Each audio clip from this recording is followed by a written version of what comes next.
ಎಲ್ಲರಿಗೂ ನಮಸ್ಕಾರ. Welcome back to my channel. ಇವತ್ತು ಮಲ್ಟಿಗ್ರೇನ್ ರಾಗಿ ಸರಿ ಮಾಡ್ತಾಯಿದ್ದೀನಿ. ಇವಾಗ ಅದಕ್ಕೆ ನೋಡಿ 2 kg ರಾಗಿನ ಚೆನ್ನಾಗಿ ತೊಳೆದು ಅದರ ಹಸ್ಕೆಲ್ಲ ತೆಗೆದು ಇವಾಗ ಓವರ್ನೈಟ್ ಅದನ್ನು ನೆನೆಯಕ್ಕೆ ಬಿಡ್ತೀನಿ. ಅದನ್ನು ಚೆನ್ನಾಗಿ ಕಲೀಲ್ದೆ ಹೋದರೆ ಪರವಾಗಿಲ್ಲ, ಕಲೀಲ ಅಂದರೆ ಜಾಲಿಸ್ಕೋಬೇಕು ಅದನ್ನು.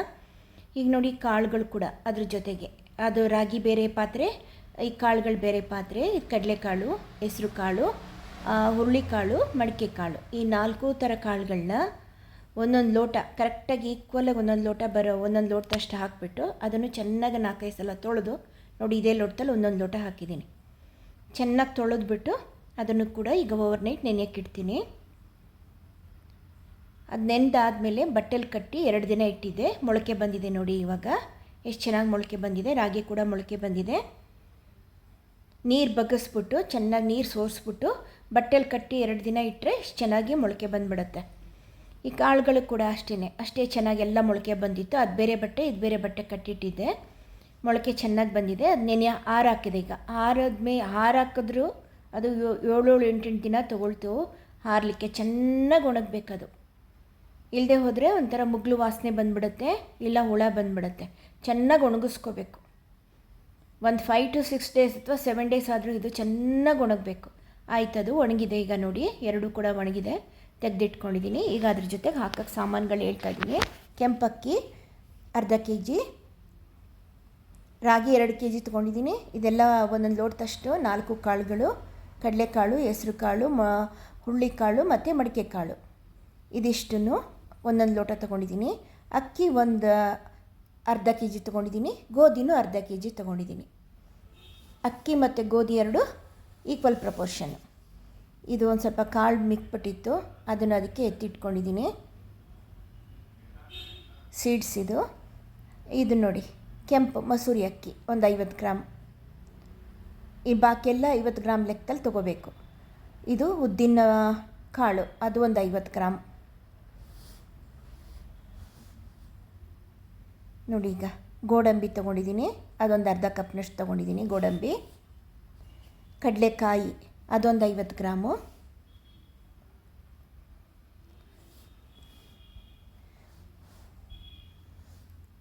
ಇದು ಮೆಣಸು, ಕಾಳು ಮೆಣಸು ಅದೊಂದು 4 ಸ್ಪೂನ್ ತೊಗೊಂಡಿದ್ದೀನಿ.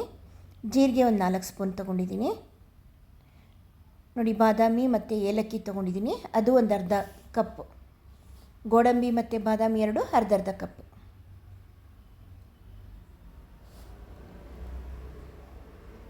ಇದು ಸೋಯಾ, ಈ ಸೋಯಾ ಕೂಡ 50 ಗ್ರಾಮು. ತೊಗರಿಬೇಳೆ ಇದೊಂದು 50 ಗ್ರಾಮು. ಬಾರ್ಲಿ ಇದು ಒಂದು 50 ಗ್ರಾಮ್. 50 ಗ್ರಾಮಿಂದ ಒಂಚೂರು ಜಾಸ್ತಿ ಹಾಕಿದ್ರೂ ನಡೆಯುತ್ತದು.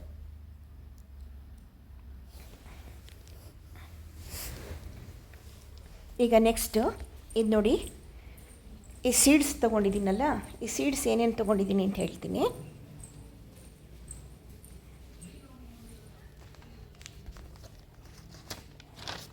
ಇದೊಂದು ಕವರಲ್ಲಿ ಸಿಗುತ್ತೆ, 9 ಥರ ಸೀಡ್ಸ್ ಇರುತ್ತಿದ್ದು.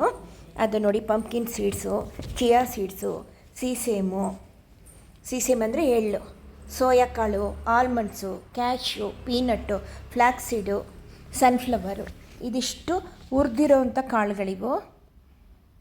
ಇದು 1 ಕಪ್ ಆಗೋಷ್ಟು ಸಿಕ್ಕಿತ್ತಿದು ನೋಡಿ. ಅದಷ್ಟು 1 ಕಪ್ ಅಷ್ಟನ್ನು ಹಾಕ್ತಾಯಿದ್ದೀನಿ. 9 ಥರ ಸೀಡ್ಸ್ ಇದೆ ಅದರಲ್ಲಿ. ಅದು ಸ್ಕಿನ್ಗೆ, ಕೂದಲಿಗೆ, ಕಣ್ಣಿಗೆ ಎಲ್ಲದಕ್ಕೂ ತುಂಬ ಒಳ್ಳೆಯದದು. ಈಗ ಈ ಕಾಳುಗಳೆಲ್ಲನೂ ಕೂಡ ನಾವು ಚೆನ್ನಾಗಿ ಹುರ್ಕೋಬೇಕು, ಕೆಂಪಗೆ ಹುರ್ಕೋಬೇಕು.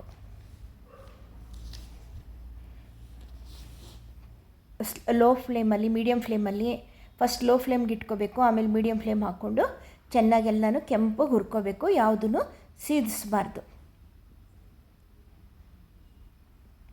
ಇದರಿಂದ ನೋಡಿ ಎಷ್ಟೊಂದು ನಾವು ಮಕ್ಕಳಿಗೆ ರಾಗಿ ಸರಿ ಕೂಡ ಈ ಹಿಟ್ಟಲ್ಲೇ ಮಾಡಿಕೊಡೋದು.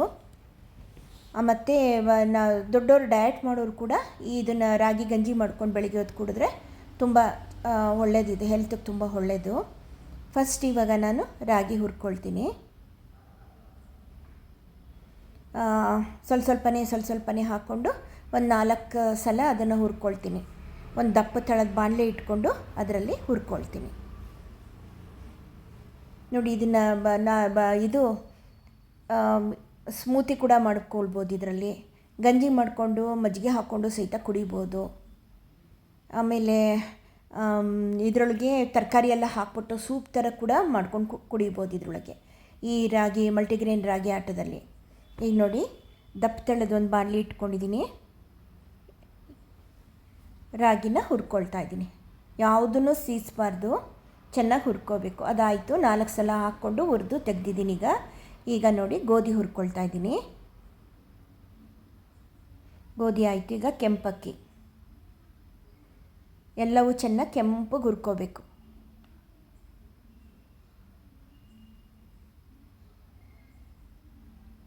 ಈಗ ಕಾಳುಗಳು ಹಾಕ್ಕೊಂಡು ಹುರ್ಕೊಳ್ತಾ ಇದ್ದೀನಿ.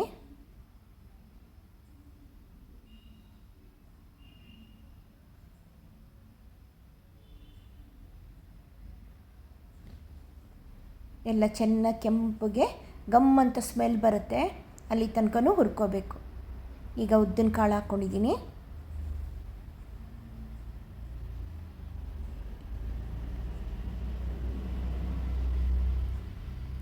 ಆಯ್ತದು. ಇವಾಗ ಕಡಲೆಕಾಯಿ ಹಾಕ್ಕೊಂಡಿದ್ದೀನಿ.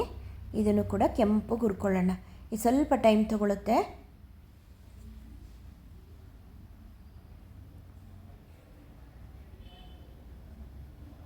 ಹಾಕ್ತಾ ಬಂತು. ಸಿಪ್ಪೆ ಎಲ್ಲ ಏನು ತೆಗೆಯೋದು ಬೇಡ, ಹಾಗೆ ಹಾಕಿದ್ರೂ ನಡೆಯುತ್ತೆ.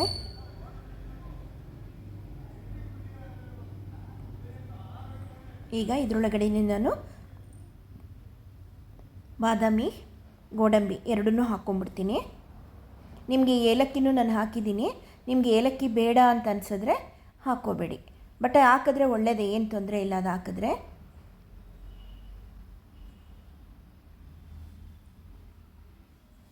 ಚೆನ್ನಾಗಿ ಇದನ್ನು ಕೂಡ ಕೆಂಪಗೆ ಹುರ್ಕೊಳ್ಳೋಣ.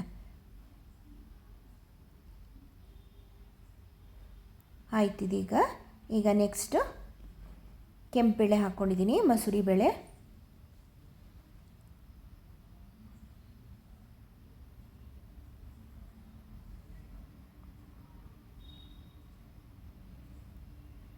ಅದ್ರ ಜೊತೆಗೆ ನಾನು ಇವಾಗ ಜೀರಿಗೆ ಹಾಕ್ಕೊಂಡಿದ್ದೀನಿ. ಅದು ಆಗ್ತಾ ಬಂತು ಅನ್ನುವಾಗ ಜೀರಿಗೆ ಪಟ್ಟಂತ ಆಗೋಗ್ಬಿಡುತ್ತೆ. ಈಗ ತೊಗರಿಬೇಳೆ ಹಾಕ್ಕೊಂಡಿದ್ದೀನಿ. ಆಯ್ತದು. ಈಗ ತೊಗರಿಬೇಳೆ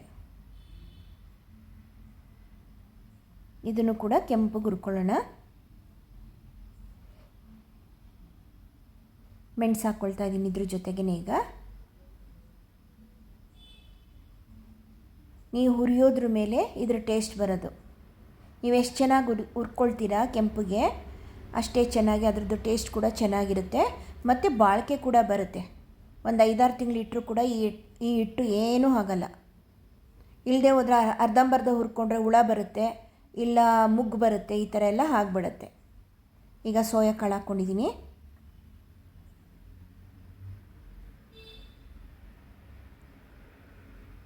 ಬಾರ್ಲಿ ಹಾಕ್ಕೊಂಬಿಡ್ತೀನಿ ಅದರೊಳಗೆ. ಈಗ ಅದು ಆಗಕ್ಕೆ ಬಂದಿತ್ತು. ಈಗ ಅದ್ರ ಜೊತೆಲೇ ಬಾರ್ಲಿ ಹಾಕ್ಕೊಂಡಿದ್ದೀನಿ. ಇದೆಲ್ಲ ಹುರಿದಾದ ಮೇಲೂ ಕೂಡ ಅದನ್ನು ಒಂದು ಸ್ವಲ್ಪ ಹೊತ್ತು ಹಾರಕ್ಕೆ ಬಿಡ್ತೀನಿ.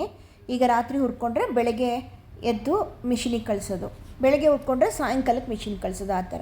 ಈಗ ನೋಡಿ ಎಲ್ಲ ಹುರಿದಾಯಿತು. ಈಗ ಹಾರಕ್ಕೆ ಹಾಕ್ಕೊಂಡಿದ್ದೀನಿ ಒಂದು ಪೇಪರ್ ಮೇಲೆ. ಸ್ವಲ್ಪ ಅದು ಹಾರ್ಕೊಳ್ಳಿ ಚೆನ್ನಾಗಿ, ತಣ್ಣಗಾಗಲಿ. ತಣ್ಣಗಾದ್ಮೇಲೆ ಮಿಷಿನಿಗೆ ಕೊಟ್ಟು ಇದನ್ನು ಪೌಡ್ರ್ ಮಾಡಿಸ್ಕೊಳ್ಳೋದು, ನೈಸ್ ಪೌಡ್ರ್ ಮಾಡಿಸ್ಕೊಂಡು ತೊಗೊಂಡು ಬರೋದು. ನೋಡಿ ಮಿಷಿನ್ ಕಳಿಸ್ತಾ ಇದ್ದೀನಿ ಇವಾಗ. ಇದು ಪೌಡ್ರ್ ಮಾಡ್ಕೊಂಡು ಬಂದಿದ ಮೇಲೆ ತೋರಿಸ್ತಾ ಇದ್ದೀನಿ. ನೋಡಿ ಎಷ್ಟು ನೈಸಾಗಿ ಆಗಿದೆ. ಈಗ ಇದನ್ನೇ ಫ್ಯಾನ್ ಕೆಳಗಡೆ ಇಟ್ಟಿದ್ದೀನಿ. ಇದು ಸ್ವಲ್ಪ ತಣ್ಣಗಾಗೋದು ಬಿಟ್ಟಾದಮೇಲೆ ಇದನ್ನು ಲಿಡ್ ಕ್ಲೋಸ್ ಮಾಡಿ ಎತ್ತಿಡ್ತೀನಿ. ಇಷ್ಟ ಆದರೆ ನೀವು ಟ್ರೈ ಮಾಡಿ, ಓಕೆನಾ? Thank you.